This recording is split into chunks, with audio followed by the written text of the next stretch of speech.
how much is farmland per acre? Like what would be a normal average price to pay? Why is land so expensive in places like Iowa and Illinois that are just sort of known as like some of the best places in the world for crops and that kind of thing? Nobody wants to spend $4 million on a farm to buy somebody else's environmental issue. Commodity prices are just kind of are what they are today versus the last number of years. We've seen prices go up, but we haven't seen the commodity prices just racing out of sight. If I've got like $50,000 and I want to buy a piece of farmland just to get my feet wet, is that enough money? Like, what is the smallest piece of farmland I could get with financing from a bank? Like, if you were to buy a piece of farmland, what kind of yield would you want to see to say, yes, this is a good deal? What I would want to see, I guess, is... Hey, everybody, how's it going? This is Seth Williams. You're listening to the REtipster Podcast, and today I'm talking with my friend Pat Porter. So this is my second interview with Pat. The first time I talked with him was back in episode 153, where he gave us a ton of great insight into the life of a land broker, how to find a great one, and even what the profession is like and what kind of person is best suited for that line of work. But something you didn't hear in that episode was some of the expertise that Pat has about farmland. And I didn't even realize this the first time we talked, but after I stopped recording, Pat and I continued to talk casually about farmland for about a half hour or so, and I learned so much from the guy about how farmland really works. And that was when it hit me that I needed to get back on the podcast at some point so we could have a whole separate conversation about farmland, because there's a lot you need to know if you ever want to buy this kind of land. And Pat is going to give us kind of a crash course, a lot of that information in this conversation. And just before we hit record here, I was asking Pat, so like, how authoritative of a figure are you in farmland investing? And he was saying, not really, like I'm not the authority on it, but he was saying that maybe like 1 in 5 of the deals that he works with are farmland in some way, shape, or form. And that's a whole lot more experience than most people in the REtipster audience. So while he may not know everything, I think he still knows a lot. And so we're going to glean as much as we can from him right now. So Pat, welcome back. How you doing? Hey, Seth. Good, man. Good to see you. Good to be on your show again. Appreciate it. Absolutely. So we already kind of heard your backstory in episode 153. If anybody wants to go back and hear how Pat got into the business of being a land broker, they're welcome to listen to that earlier conversation. So I'm just going to jump right into the farmland stuff. And was I right in saying that maybe 25% of your deals are farmland? Does that sound about right? Yeah. And again, I just pulled that number out of my ear a minute ago. I don't keep hard metrics on all that, but it's the smallest overall piece of what we do. But, you know, when you do several farms a year, and some of them small, some of them big, I guess it does weight in there, maybe, 1 in 5, 1 in 6 deals. Sure. Gotcha. So like you live and work in Louisiana, right? So are most of the deals that you work on in that state, or how often do you work on these kind of deals in other states in that area? Well, recland is, my company is in a number of states. I think we're in 7 states, but most of the farm deals that we do are here in what we call the Delta, and Louisiana, Arkansas, Mississippi are most of our farmland deals.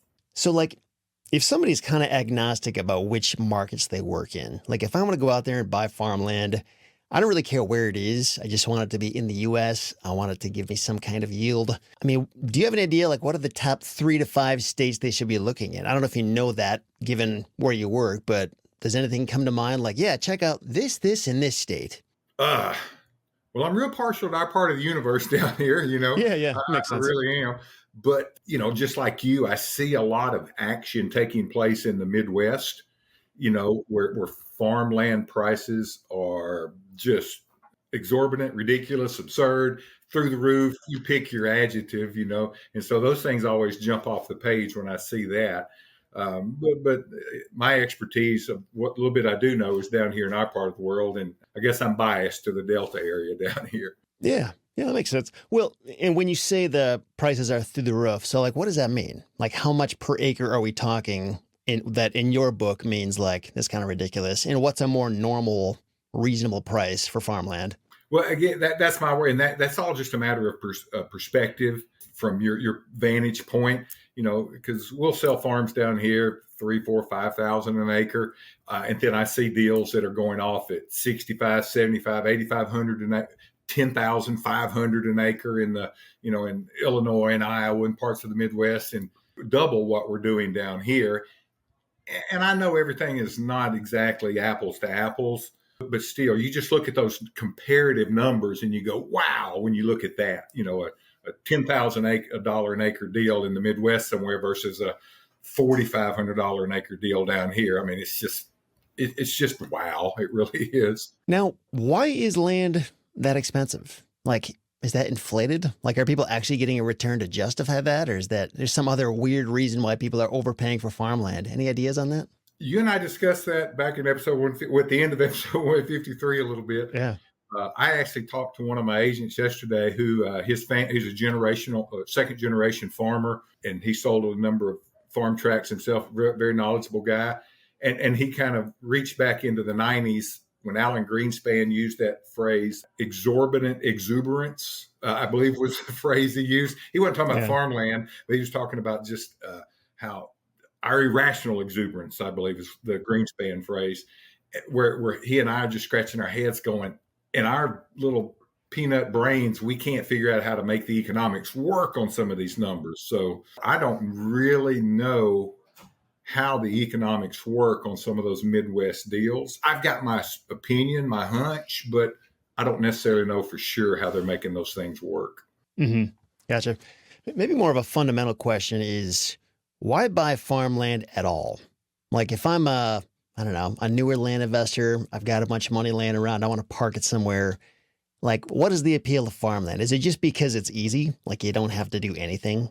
Like, it's zero maintenance? Is that why people do it? Or is there some other, I guess if you were a farmer yourself and you were working the land, that would make probably a lot of sense. But aside from that, like, is there any other reason why you would go out of your way to buy farmland? Well, as an investor, renting your farmland is relatively easy in this day and time. If I've got a strip center, to pull the commercial piece in for an example, I've always got turnover in tenants. I've always got issues, and not there's anything wrong with commercial investment at all. I know people do it. Everybody does it. A lot of people do it well.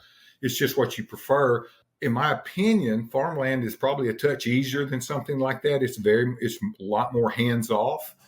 You've got an operator there, the farmer, who's got a deeply vested interest in making it work. And so they are watching all the little pieces, all the components of it. And so it is a little more, you can be a little more removed from it on the investment side. As of now, it's always in demand. You look at some of the bumper sticker phrases, the world's not getting any bigger, but the population is growing. And so people have to eat, and ag land, farmland is always going to be in demand.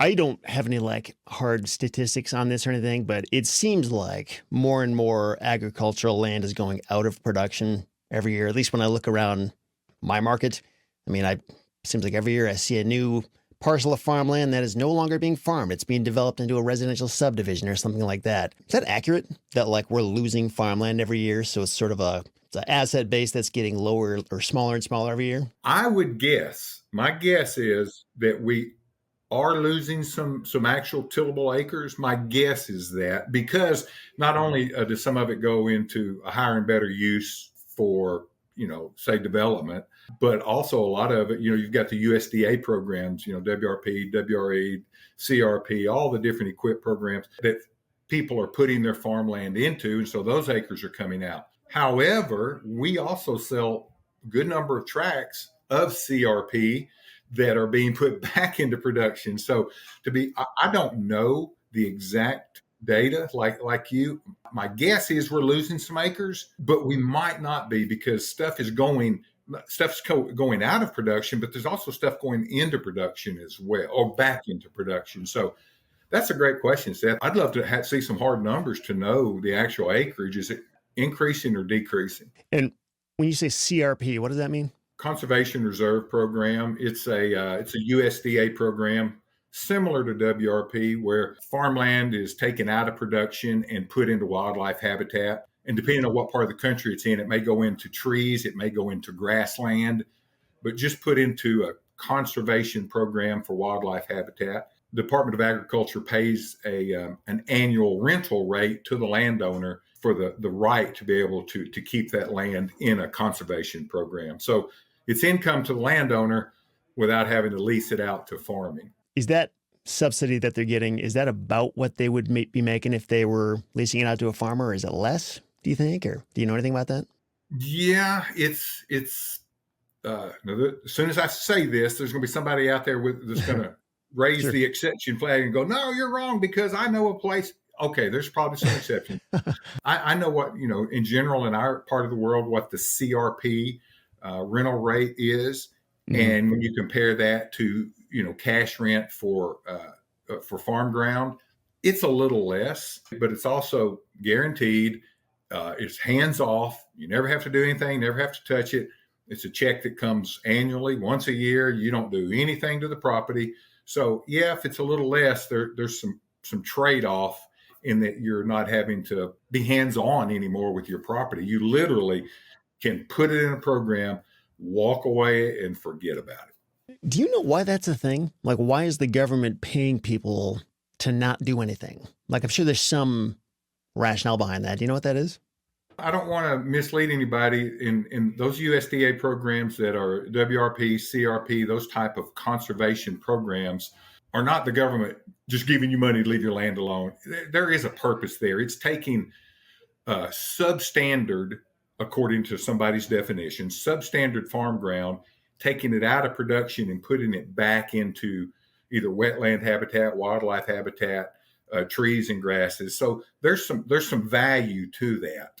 It's not a straight, we'll give you money just not to farm your land. You do have those types of programs that farmers will understand better than I do, where you lay out land and you're paid a little bit not to farm it. But those CRP, WRP, those type programs, in my opinion, are not exactly that. So you might have already said this, but I know the answer to this question is going to vary a lot by state. But when you look at your neck of the woods in Louisiana and the surrounding states, so like, how much is farmland per acre? Like, what would be a normal average price to pay? Just ballpark, gun to my head. This part of the country down here, the last dry farm I sold down here not long ago was $3,900 an acre, which is a little bit strong for dry farm ground, at least compared to what it has been. And then irrigated ground, $4,800 to $5,500 an acre. That's down here. Now, there are some exceptions. There are a few unicorns out there that we've seen sell for like $65,000, which is, down here in our part of the world, it seems unheard of. In fact, when I heard it, I'm going, wow, I can't believe it sold for that. But again, that's not anywhere near some of the numbers we see in the Midwest. But the dry ground, ballpark, high threes, low fours, good irrigated farms, now high fours, fives, and even sneaking into the low sixes an acre. And correct me if I'm wrong about any of this stuff, but my understanding in terms of like, why is land so expensive in places like Iowa and Illinois that are just sort of known as like being some of the best places in the world for crops and that kind of thing. And I think it has a lot to do with like annual rainfall. Like, if you just don't have an irrigated farm and you just rely on nature to water your crops, is it going to happen? Or are they going to dry out and you're going to lose everything? So it's that kind of thing. There's also like the soil type. There's also like the type of crops that can be grown, because certain crops are maybe worth more than others. And there's a lot of stuff beyond that. I actually have a blog post where I looked pretty deep into this and looked at over 7 different nationwide maps that kind of point out these areas are good because of this reason. And it's obviously not just one thing you'd look at, but a lot of different factors. But am I on the right track? Is there other stuff that influences the value of land beyond that? Well, those are excellent points, because generally in the Midwest, you've got across the board a little bit different soil type to grow grains, the rainfall that you mentioned. So there's a little bit less irrigation cost. But still, the cost of diesel is the same across the country. The cost of nitrogen is the same. Inputs is a phrase you'll hear farmers use a lot. What it costs to put a crop in the ground, the input cost. Those input costs are still as strong up there for the most part as they are down here in the Delta, but the prices are double in the Midwest than they are down here. But the part where I scratch my head is, good as the soils are, say, just use Iowa for an example, Iowa, Illinois, those places, they're not growing 600 bushels an acre of corn. We grow some strong corn down here. We may be in the the low mid 200s an acre bushel an acre. And then you go, okay, everything being equal, that means I should be growing about 400 bushels an acre in Iowa. They're not. The yield is not, doesn't keep up with the ratio in yield increase doesn't keep up with the ratio in the land increase. And that's the part where we kind of scratch our head a little bit and go, how are they making this work? The commodity prices are the same there as they are here, and the yields are not that much greater. They are greater on an average, but not double and triple. So these other factors that you mentioned, they do cut into it a little bit in terms of being able to make the return stronger. But I'm mumbling a little bit because, again, I keep bumping my head against the wall going, how do they make $8,500 an acre of land work? How do they pencil that out with the cost of growing that crop? I'm also speaking a little bit out of ignorance here. I don't know, but I do have a cousin-in-law, husband of my cousin, who is a pig farmer in Iowa, kind of over by South Dakota, and he owns a lot of land. He was telling me something about how, and this is like 10 plus years ago, but he was telling me that apparently a lot of farmland owners from California will buy up land in Iowa and drive the prices way up, like way higher than they should be. And I don't know what the play on that is. I don't know if they just have a ton of extra cash and they're just trying to park it somewhere. I'm not really sure, but I think you're right in terms of like whatever financial yield you get from that. Like, I don't know that it does make sense, but like if you have millions just sitting around and you don't know what else to do with it and you happen to be the farming business, why not buy farmland? Maybe there's something going on there is my only guess. Let me tell you, and maybe some of your listeners will be able to make some, comment when this is released down the road and give us some insight, because you got a smart audience and they're a lot smarter than I am. So let me give you my theory on why that works up there. And I'm probably so far off base that everybody's going to laugh, but it's the only thing I can make sense in my mind. You've got these generational farmers that own their land, they own it outright.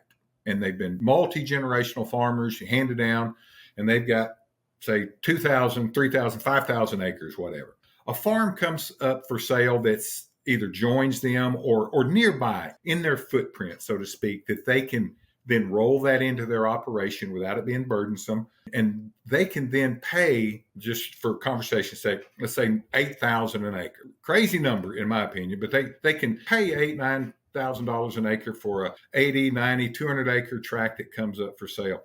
Well, they paid that crazy amount. They roll it into their existing footprint that really doesn't have any debt, so to speak, in terms of their land cost.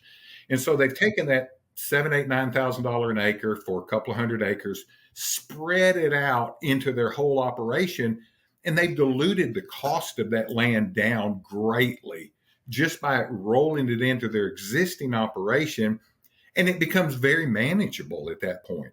That's the only thing that I can see how that works. But then you throw a wrench into it when you talk about these outside investors who don't have that existing footprint leverage, so to speak, that they can just roll something into and dilute the cost out.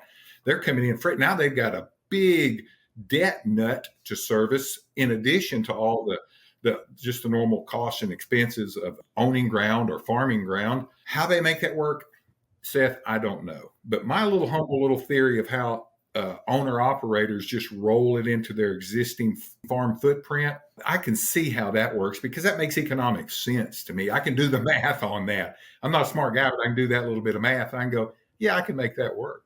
Absolutely. No, it totally makes sense. Say if you're already farming a bunch of ground and there's like a parcel right across the street, like it could make a lot more sense for you to do that than for some other person who has to travel 20 miles to get there to do it. I don't know. Maybe there's some economies of scale there too. The economies of scale is a very good phrase for it to kind of boil it down, but that's the only thing I can understand. I hope some of your listeners will who have some insight will jump in here in a month or so, or whenever this is released, a couple months, and go, no, hey guys, here's what's going on, and we'll both learn something. Yeah, no, I know. I love it when that stuff happens. Yeah. Actually, I should probably have a conversation with my friends at Acre Trader, because they probably deal with a lot more of this macroeconomic stuff in terms of, farmland markets as a whole and all this stuff. But I totally appreciate your insight where you're coming from, as just kind of like the hands-on, down to earth, like you're dealing directly with people buying individual farms like this. But I'm wondering, again, If you don't know the answers to any of this stuff, no worries. I'm just trying to pull out anything you might be confident about. It's not just us. It's not like we're the only two, forgive me, only two dummies out here that don't understand how the economics of it work. There's other people. I've got a pretty good client that we have sold some farms to over the last decade and a half. He lives up in your part of the world. He doesn't buy farms up there. He buys them down here because he can make the numbers work better. This conversation I've had with him multiple times. He owns farms in 3 states down here, and some of them substantial farms, large farms.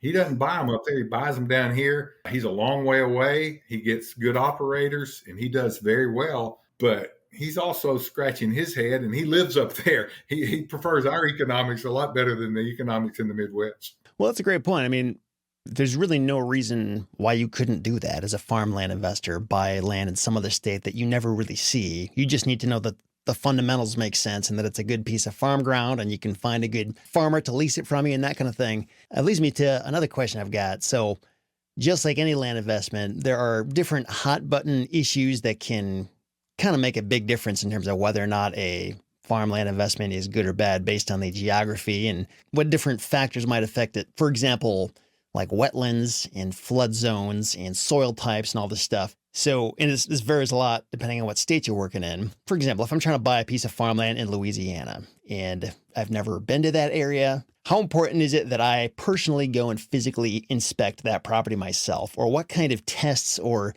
due diligence should I make sure I'm doing to make sure this is a good piece of land and I'm not buying something that's going to be really difficult to make money from in the future? That's a heck of a good question. That comes into play a lot in what we do. I'm thinking of a little small farm I sold for a gentleman several years ago, but the guy in California, he's an IT guy. He's doing this his whole life. He never leaves the screen. He bought it as an investment, and he asked me just for a checklist of things. Hey, Pat, what do I need to make sure? What boxes do I need to check due diligence wise to check this farm out? Because I'm not going to fly out there and look at it. I don't know what I'm looking at if I do, but what do I need to do? And I gave him several things to look at. And as the farm size increases, this list will get a little bigger and we'll get a little more involved. But, I said, hey, man, just, let's look at the soils. And of course, the soil types are easy to determine in our CS. We can do it right now on the internet right now, with soil types to make sure that the wells are operational, to make sure that all the irrigation pieces, the risers and all of that, any reservoir capture areas make sure all the irrigation is in good shape, to make sure there's a decent, the infrastructure is in place for the market. The crops have to go somewhere and have to go there in an efficient manner. Is the infrastructure in place? Is there a good base for tenants? Sure, you've always got somebody clamoring to lease it from you today, but is he a good long-term guy? Or if he goes away, something happens, and do I have people in line that I can easily rent my farm to going forward? The soils, the wells, the infrastructure are huge deals. Knowing that they can rent it out and what those kind of area rental rates are, knowing those things are very important. If it's a larger farm, you're going to find people that are going to have environmental studies done to make sure that there's no chemical seepage, massive fuel spills, anything eroding into creeks and streams and rivers, to cause them any environmental issues. Phase 1 environmental studies getting pretty common these days to make sure at least that's done. Nobody wants to spend $4 million on a farm to buy somebody else's environmental issue. That's become kind of the top of the list for a lot of buyers, to make sure that there are no environmental issues, problems in place. Irrigation systems, if it's an above ground pivot systems, those things are becoming less and less desirable in our world. People want to get away from the pivots and, use underground systems or poly pipe, above ground movable irrigation structure. Those are just a handful of big items right there. When you mention soil types, I don't know if you know this granular level of information, but what kind of soil type do you want to see and what do you not want to see? What's a problem when you go to the USDA soil maps and see what's there on the property? There are a lot of people know a lot more about soils than I do. I use the data, and I use it routinely, when I'm looking at farm ground. And also, we sell a big part of our business is timberland. I use the same NRCS website to look at site index for here in our part of the world, loblolly pine. Same data, it's just a different crop, pine tree versus soybeans, corn, or milo, that kind of deal. Soils are called different things in different places. A class one soils in your world are going to have a different name than class one, class two soils in my world. You start learning those names of those different soil types and what to look for. So I couldn't throw out any names because they're going to be different with every one of your listeners in different places. But typically, you want to learn the good silty loams versus the heavy clays. You want to know the difference in those because that matters based on the type of crop that is the predominant crop in that area, or the mainstay that somebody that's going to be farming your place is going to be growing. Here in our part of the world, we've got here in Northeast Louisiana, specifically up and down along the river, we've got some real heavy clays. And those heavy clays are tough sometimes when it comes to irrigation. It's because it doesn't drain well. Is that the problem? Exactly. Yeah. Then we got, the silty, loamy type soils are what most guys are looking for because they do drain well. So learning the names of the soils for the silty loams and the heavy clays in your area is what's important in my mind. Well, that's as you were talking there, Pat, I just asked ChatGPT, the ultimate authority of all truth, what kind of what kind of soil types farmers would or wouldn't want to see, and it basically just matched what you said. Said good soils for farmer would be loam, sandy loam, silt loam, and the worst soil types would be like heavy clay, sandy soil, and rocky soil. So I don't know, whatever that's worth. The rocky soil, yeah. See, that's something that here in our part of the world, it never comes to mind. But we sell a lot of land. We're licensed in Missouri, and in my mind, Missouri is all rock. But yes, that's a good point. The rocky ground. Do you ever see people who buy raw land? Maybe it's like a forest or something, and they develop it into farmland? Like, does that ever happen? So, like, what does that cost per acre to do that? Any idea? It's not going to be a one size fits all, but it's going to be. Give you an example. I have a very good friend, lifetime friend, in Arkansas. I'm in Louisiana. He's in Arkansas, South Arkansas. He's an hour and a half, 2 hours away. He buys these types of tracts and will go in and clear them. So he'll have all the timber cut, and then he'll have it completely stumped. All the stumps removed, piled, burned. Then he'll go in and have it land formed and irrigated. Now he can do a lot of his own work because he's got heavy equipment. He's got guys that can run it. So he's got some economies in place that your average bear doesn't have. But ballpark an acre, he's looking at $1,000 an acre to get water on it. He's looking at $200 to $500 an acre to stump it, rake it, and burn it. And that's at his numbers. It's going to be a good bit higher at ours. So, but ballpark, using his example, he's $2,000 an acre is what it's going to take him, plus the time. And so you got the cost of money, but without getting into that part of the equation, couple $1,000s an acre. So, but he's looking at, okay, if I do this improvement, I've got ground that's now worth $45,000 to $5,000 an acre. So if he can get in it for a couple of thousand an acre, let's say for round numbers, do that work, couple of thousand, he's got 4,000, say for conversation, 4,000 an acre in it. He's got something that he can then farm himself because they farm several thousand acres. He can farm it, a good irrigated piece of ground that he created himself for a little bit less than he could have bought it for. But the problem is you can't just go out. It's not on the shelf. You can't just go out and buy it, in your footprint. So he had to go kind of make it. So he's created a valuable piece of ground for him for, say, $500 to $1,000 an acre cheaper than he could have bought it for if he could have found it. And it's where he wanted it because he chose the track. It's in his footprint. He did the work. He made it work himself. And so he's kind of like a custom land developer for his own farm. $2,000 an acre is his number. And that's him being able to shave costs, shave some money because he can do a lot of the work himself. That's a great example. I had this conversation with a farmland broker about 5 years ago, and he told me very similar numbers to that. But to your point, the question I asked you was like impossible to answer because there's so many different, like, what if there's no trees on it? What if it's already perfectly flat? What if, there's ravines and all this stuff? It just depends totally on that property. And also, sounds like this guy had a really nice competitive advantage in that he could do a lot of work himself. I mean, I would never be able to do that. So if I had to pay somebody else to do the exact same thing, I'd probably be paying, I don't know if it's $3,000 an acre or what it would be, but it's a really interesting thing to think about because I know a lot of land flippers in our audience are always looking for new ways that they can add value to properties, whether it's subdividing them or putting some kind of improvement on it. And this is something I don't think a lot of us have really thought about in terms of what if I could buy a piece of land and what if it cost me, say, $1,000 to convert this to farmland that I could then sell for $4,000 an acre. I mean, it would definitely be a very much more involved project, and it would be a lot of costs up front to do that. But I haven't heard anybody who's done that, and I'm sure there's opportunity like that out there. It's a very niche thing to do because the capital outlay to do that is huge. We're talking about, even at my buddy's number, a couple $1,000 an acre. That's real money.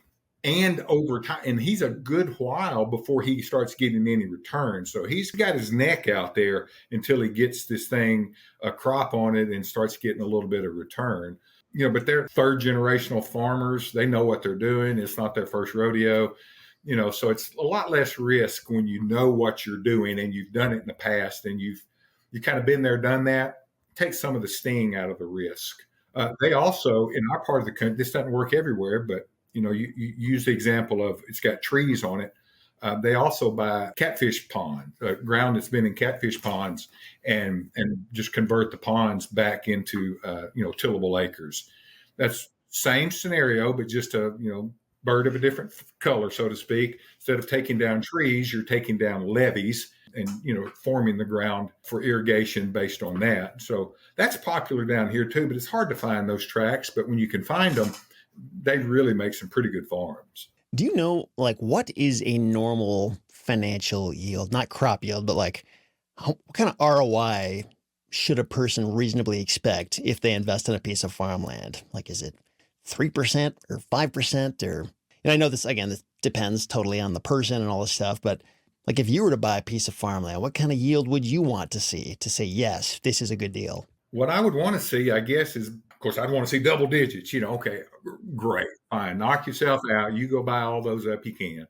But in the real world, to use my Midwest guy who buys farms down here in the Delta, and he's a heavy hitter. Now, he doesn't buy 10s and 20s. He buys, several hundred, several thousand acre, big farms, multiple farms. He has to have, if it's not 3.5, he won't even entertain it. So he's 3.5 and up. 3.5 to 5.5 is his sweet spot. If he can find something over 5.5, sign him up as quick as he can, because he understands that it's just difficult to buy an established farm that's ready to go day one, that he can get an operator on immediately. 4 and 5%, he's in there all day long. Sign him up. I'm sure that you've got some listeners that they've got some spots and places, they may be in the 6-7%. That's great. That's a strong return for farm ground, because that's a ROI on the ground, but then you've also got the asset that's appreciating right now, at least, pretty rapidly. So you're doing well on two sides of the equation. The assets appreciating, and you're getting ROI for your cash. So to answer your question, 4 or 5% is kind of where most folks want to be, from my experience in our part of the world. It's really good to know, because just so people kind of understand what they're signing up for, what they're chasing after if they try to buy a piece of farmland, that's kind of the average or the normal range of what some people go after. And when I hear that, it doesn't get me terribly excited. It's not a huge yield, but to your point, the appreciation is there. It's a very easy investment. It doesn't require a whole lot of effort for the landowner to do anything, provided they have a good tenant who will lease it up again and again. So is that mainly, is the fact that there is some return on it, maybe not huge, but there's something, but also just the ease of it, and then also the appreciation? Are those kind of the reasons why people do this instead of investing in, say, a hotel or a self-storage facility? Why go after farmland when there's stuff that makes more money out there? Tomato. Everybody's looks at it differently. They may call the same thing. I don't know. Everybody's just different. Also, to the stage of your life, if you got a guy that's, like my buddy I keep talking about in the Midwest, he's in his late 60s. Heck, he may be in his early 70s now. He doesn't want a high risk situation. He wants steady, dependable, rock solid, a reasonably easy asset to handle estate wise, because he's in the fourth quarter. You probably have some buddies, maybe some, I've got some investment friends that, heck, it's early in the first quarter for them, or early second quarter in life. They're wide open. They got a lot of time to correct some mistakes if they mess up. So it probably just has to do with season of life, ease of investment. If you're dealing with a real turnkey developed farm down here in the Delta, or probably just about anywhere, if you're dealing with the tenant a couple times a year, you may talk to them a few times just to check on things. You get a check from them once or twice a year. You get a certificate of insurance, additional insured from them once a year. The management of something like that is just a few minutes of your time versus a multi-resident unit, a hotel, a commercial building. That's every day, all day, nonstop, late at night, 2 a.m., toilet overflowing. You got so many different things going on, and you got folks that just don't want that hassle. They've got cash. They park it in a good asset. They get the return they're anticipating. The money's in the bank. The details are taken care of. No muss, no fuss. It's just easy, and the risk is tiny, tiny. Now, you mentioned that farmland is appreciating right now. So why is that? Like, what all affects farmland values? Is it like commodity prices? I've heard in my conversations with different farmland experts that like it's not really tied to the housing market at all. Like housing values can be plummeting while farmland values are going way up. So like, what is causing that? Demand. You have, something that's happened. And again, I'm 59 years old. I haven't seen everything. I don't know everything. My understanding is based on my history and time. We've had so much foreign investment that's come into farmland and funds. There are a lot of, I've sold farms to large funds that go out and they make these big purchases, and they drive the demand. The supply gets a little tighter because you've got, foreign investors, or you got big funds that are buying up massive chunks. And so your demand is there, but the supply is almost finite. It's limited. And so that's going to drive the prices up. Commodity prices drive the prices up, but that's a two-edged sword because, like, again, my buddy and I were talking yesterday, one of my agents is a farmer. Commodity prices are just kind of are what they are today versus the last number of years. We've seen prices go up, but we haven't seen the commodity prices just racing out of sight. So that's a head scratcher, but that does drive it, commodity prices. I guess, like I said, the outside demand and the commodity prices and the limited supply. And I say limited supply because you and I both talked about just a few minutes ago, we wonder, are ag or tillable acres increasing or decreasing? I personally think they may be decreasing a little bit. So that supply is pretty flat or maybe even decreasing, in my opinion. Could be going up, but it's not a massive supply of farm ground. So that's all got to factor into it. If I've got like $50,000 and I want to buy a piece of farmland just to get my feet wet, is that enough money? Like what is the smallest piece of farmland I could get with financing from a bank and it would still make sense? Like that small of a parcel even exists out there. Like, are there 10-acre parcels of farmland, or is like 40 the minimum, or how much cash would I need, and how small would a parcel need to be before I could really feasibly get that thing? I would get a lot of pushback from your folks because everybody's got a different strategy and different perspective, and I respect that. So, but from my point of view, an investor buying farm ground in this day and time doesn't want to use a lender.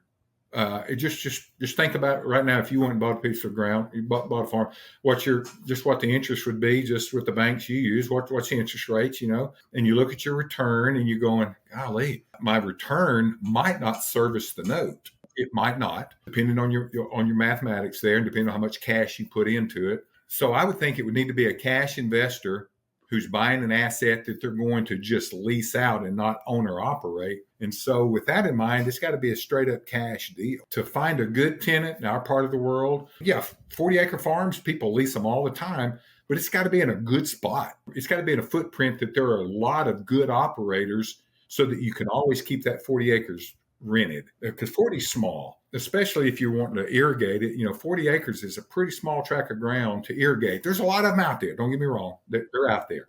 But sometimes economics get out of whack on a small piece because the cost is the cost and you don't have as many acres to spread it across. I go put down a well, it's a flat fee. I mean, it's a number, one well to service 40 acres. I can't put down a half a well or a quarter of a well. I got to put down the well. And I could put down that same well and maybe service 120 acres, 200 acres, just depending.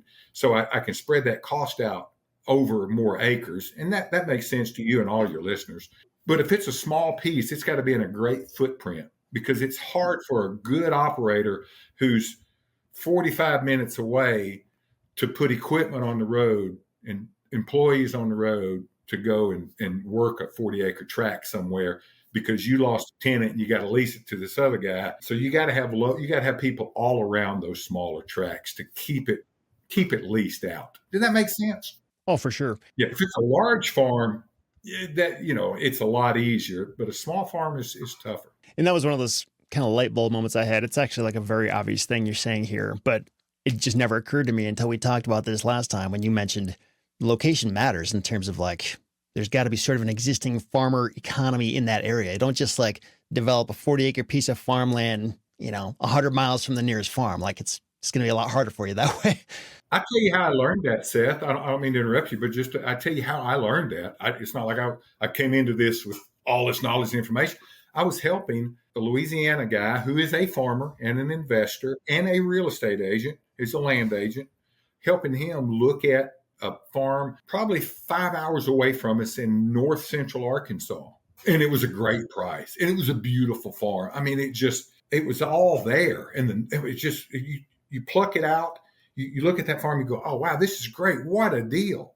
But the more we dug into it, and again, I'm listening to him a lot because he is the farmer. He is the guy. He's going, I can't farm this. This is 6 hours from my operation. I've got to find tenants up here. And then we started looking at the market around it, the infrastructure around it. Just to haul the grain to elevators was a long, long way. There were very few large farmers in the area that he could lease to. We ended up passing on the deal, and the numbers were really good, and he passed on it, and he's an aggressive buyer. But he passed on it because there was a limited number of tenants available, and the infrastructure in that greater area around that farm was so insignificant that he's saying, man, I'd have to buy it for $1,000 an acre, less than what they're asking, feasibly make it work. And that's when I realized, wow, just because, it's a beautiful farm, it seems like it has everything. These are two big factors that made the difference for this guy, and he is a pro. I sold him lots of ground. And so that started getting my attention when I saw him react that way. And I'm going, those are important factors. You take that same farm, you pluck it out, and you come put it anywhere in my part of the world down here, $5,000, $6,000 an acre.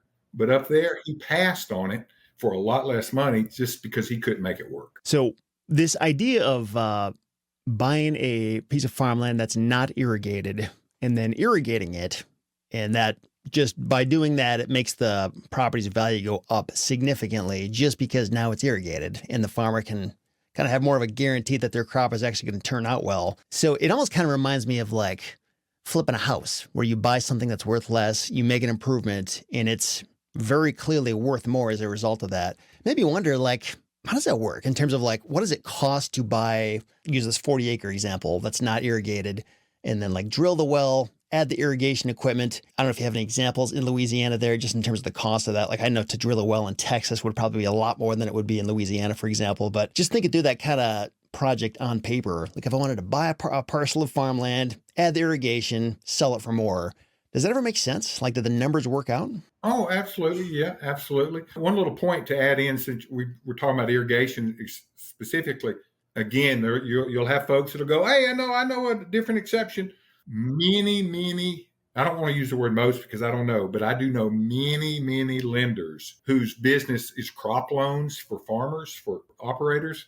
They're requiring the ground to be irrigated to loan on it because they know that it greatly protects their investment. You get better chance of a better yield on irrigated ground. And so a lot of lenders are going, hey, if it's not irrigated, we're not going to be able to help you on your crop loan like we used to, or like, we've done in the past. So that irrigation is getting more and more important, other than just making sure my corn's getting the proper inches of, moisture every year. But to answer your question, yeah, just ballpark, we put a well down, there's 10,000 right there.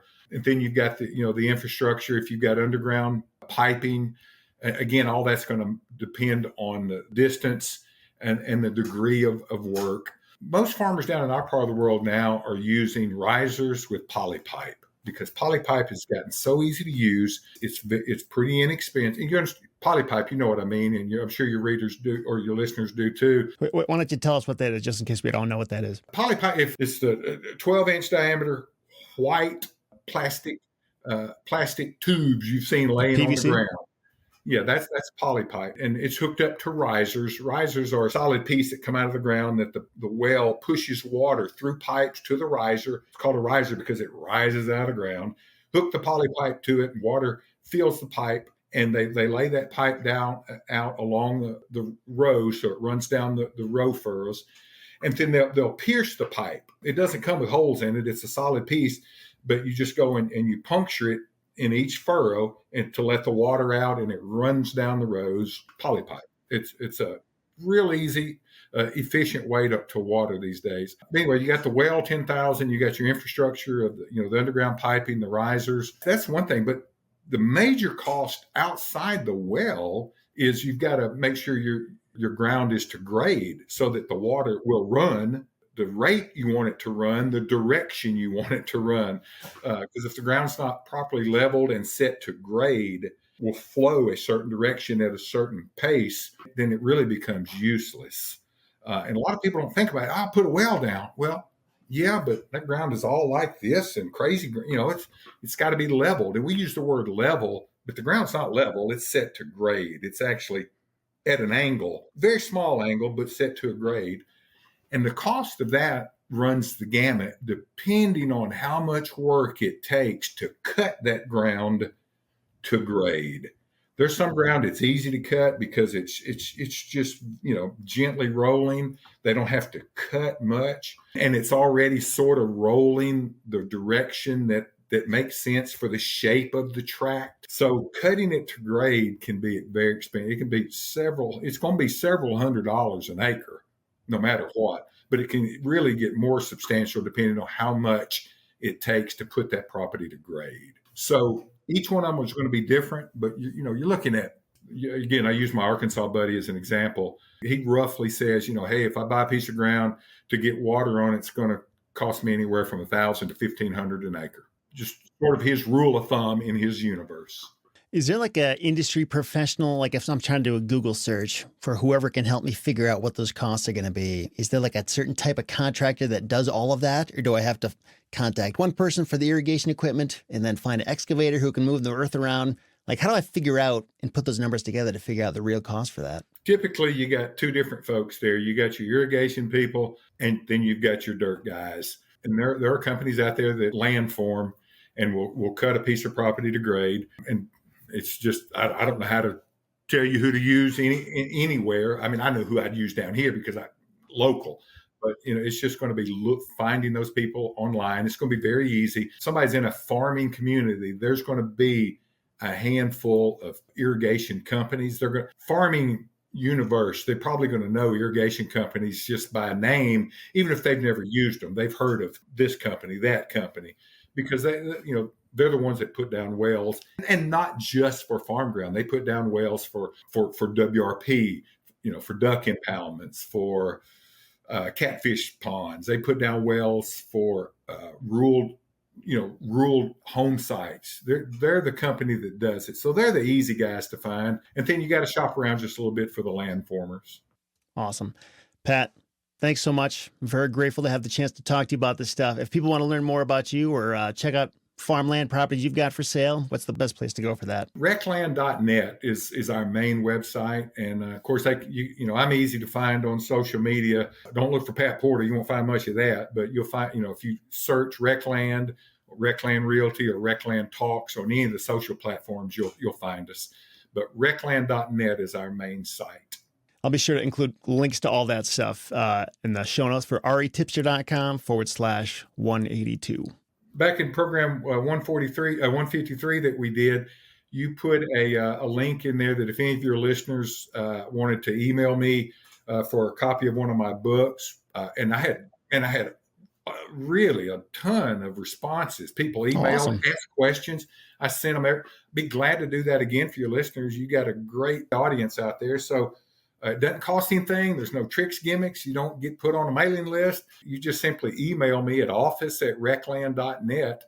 Ask for one of our land books, and be sure to put your address in there. I'm not a mind reader. Seth, if you want to put that in your show notes, I'd be glad to honor that again. I'm happy to take care of your people. You bet. Office@recland.net. I'll include that in the show notes as well. Again, retipster.com/182. And again, thanks a lot, Pat. It's great to know you. Great to talk to you about this stuff. And hopefully we can talk again soon. Seth, my pleasure, buddy. Take care, man. Thank you.